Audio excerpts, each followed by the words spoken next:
अस्सलाम वालेकुम friends, welcome back to top smarties drama serial Habil और काबिल।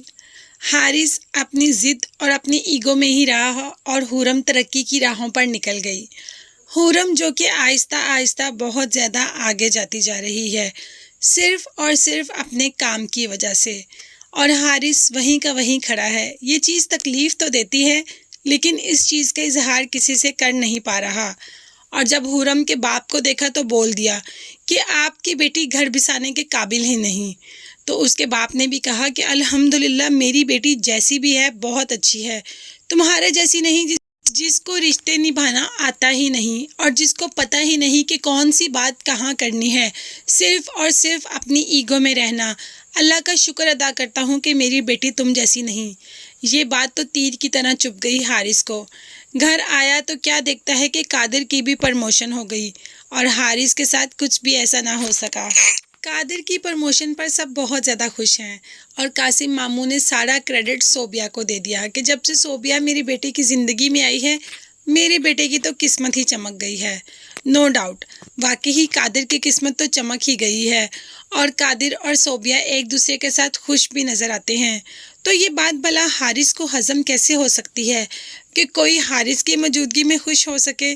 कुछ ना कुछ तो हारिस ऐसा ज़रूर करेगा कि इन दोनों के रिश्ते में भी दरार आ ही जाएगी और इतना खुश नज़र आने वाले एक दिन हमें अलहदा अलहदा ही नज़र आएंगे। कादिर ने अपने प्रमोशन की खुशी में अपने सारे फ्रेंड्स को बुलाया और जाहिर है हुरम भी तो कादिर के ही फ्रेंड है, इसीलिए हुरम को भी इनवाइट किया। जब हारिस ने देखा कि हुरम भी इस पार्टी में आई है तो उसे बर्दाश्त नहीं हो सका। कादिर का हाथ पकड़ के एक साइड पे ले गया और कहा कि हुरम यहाँ पे क्यों है, जबकि कादिर का कहना था कि दोस्त है मेरी और मैंने अपने सारे दोस्त बुलाए हुए हैं। तुम्हें घर जाके पूछूंगा, तुम्हें ऐसा मज़ा चखाऊंगा कि तुम याद ही रखोगे। पता नहीं अब हारिस कौन सा ऐसा मज़ा चखाने की बात कर रहा है, लेकिन फ़िलहाल कादिर ने तो इग्नोर कर दिया और हारिस वहाँ से चला गया। कादिर ने अपनी पार्टी इंजॉय की, अपने सारे फ्रेंड्स को बुलाया और हुरम कादिर की बहुत अच्छी दोस्त है और दोनों एक दूसरे की बहुत इज्जत करते हैं, इसीलिए हुरम को भी उसने सरफरास्त ही रखा। आज तो हारिस ने अपनी शादी की बात अपनी माँ से कर ही दी और कहा कि अम्मी, आप मुझे हमेशा कहते हैं कि शादी कर लो शादी कर लो, तो अब मैं शादी के लिए रजामंद हो ही गया हूँ। अच्छा, तो कौन सी लड़की है तुम्हारी नज़र में? एक ऐसी लड़की है मेरी नज़र में जिसको आप बहुत अच्छी तरीके से जानती हैं। माँ तो बहुत ज़्यादा खुश होगी कि शायद हुरम के साथ इसका पैचअप हो गया, लेकिन ऐसा कुछ भी नहीं था। जब माँ ने लड़की का नाम पूछा तो आगे से आपको एक हैरत ज़दा बात ये सुनाई देगी कि उसने सोबिया का नाम दिया और कहा कि हाँ, मैं सोबिया से शादी करना चाहता हूँ। ये भी भूल गया हारिस कि वो उसकी भाई की मंगेतर, उसकी होने वाली भाभी है। ऐसा कैसे कर सकता है? इतना अपनी खुदसरी में इतना ज़्यादा भर गया, अपनी ईगो में इतना ज़्यादा आ गया कि कादिर को अब ये सज़ा देने का सोच रहा है कि उसने सोबिया से ही शादी करने का फ़ैसला कर लिया।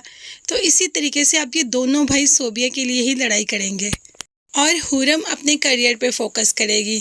तो देखते हैं अब इन दोनों भाइयों में से सोबिया किसके हिस्से में आती है। वैसे यहाँ पर हारिस ने जो बात कर दी, जब ये बात बाप और कादिर को पता चलेगी तो उनका रिएक्शन क्या होगा, और जब ये बात सोबिया को पता चलेगी तो सोबिया कैसा रिएक्ट करेगी। सोबिया तो खुशी से पागल ही हो जाएगी, क्योंकि उसको तो पहले ही हारिस से मोहब्बत थी और उसको हारिस ही चाहिए था। कादिर तो उसने इस वजह से कबूल किया रिश्ता कि उसके पास कोई ऑप्शन नहीं थी, तो उसने कहा चलो इस घर की बहू बनना है, हारिस ना सही तो कादिर ही सही। अब जब हारिस खुद सोबिया के पास आएगा तो सोबिया ज़रूर कादिर को छोड़कर हारिस की तरफ आ जाएगी और ये सबसे ज़्यादा घाटे का सौदा करेगी। जब हारिस के साथ रहेगी तो एहसास होगा कि हारिस की नेचर किस तरह की है और हुरम ने मंगनी क्यों तोड़ी। तो फ्रेंड्स, आप मुझे कमेंट्स में ज़रूर बताएं कि आपको ये ड्रामा कैसा लग रहा है। इसके साथ साथ मेरे चैनल को ज़रूर सब्सक्राइब कीजिएगा। अपना बहुत ज़्यादा ख्याल रखिएगा और मुझे भी दुआ में याद रखिएगा। नेक्स्ट वीडियोज़ तक के लिए अल्लाह हाफिज़, बाय बाय, टेक केयर।